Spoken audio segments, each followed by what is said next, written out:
Well, I'd really like to know what you think about this narrative. I'd also like to know what you thought when you saw the title, The Approximate Size of My Favorite Tumor. That's a little odd, isn't it? Striking. The narrator here, it's first person, and this one is very much set in a cultural context. We have a lot of other short stories, several, that are also dependent on the cultural context. No Name Woman, I think of. Everyday use. A Rose for Emily to a lesser degree. But this one is the only one, I think, where it is so out in the open, where he refers to being an Indian often. And you could say that that does shape the plot. I'd like to know what you think about that. Now, this is the first time that we've dealt with humor. Some people might say there's a little bit of humor at the end of The Gift of the Magi when Della and Jim find out that, ironically, they have each spoiled each other's presents and also made them wonderful. But this is the first time that we've had really out and out humor. The interesting thing, though, it's almost a story about humor. There's almost humor in the narrative as well as it's recounting the jokes.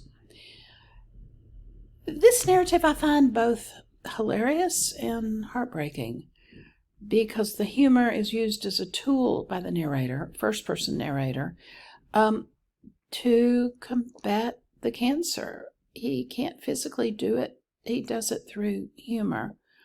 And of course that both breaks up his marriage and puts it back together again.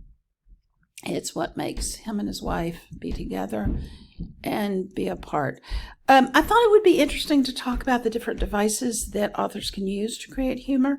You can look at the list here. Incongruity is one of the ones used here where you usually don't think of cancer as being a joking manner. Irony, which, I've got irony down there twice. I'm so sorry. Mainly because that's what I think really is. It's situational irony. It's irony where the situation would seem to indicate one thing and the narrator, the main character, uses it in a completely different way. Slapstick is usually a physical more of a humor, slipping on banana peels, tripping people and such. Surprise, definitely here. When you find out that he has cancer and he's laughing at it, that's where the heartbreaking comes in for me. Setting, we've already talked about that. It's very strong Indian setting.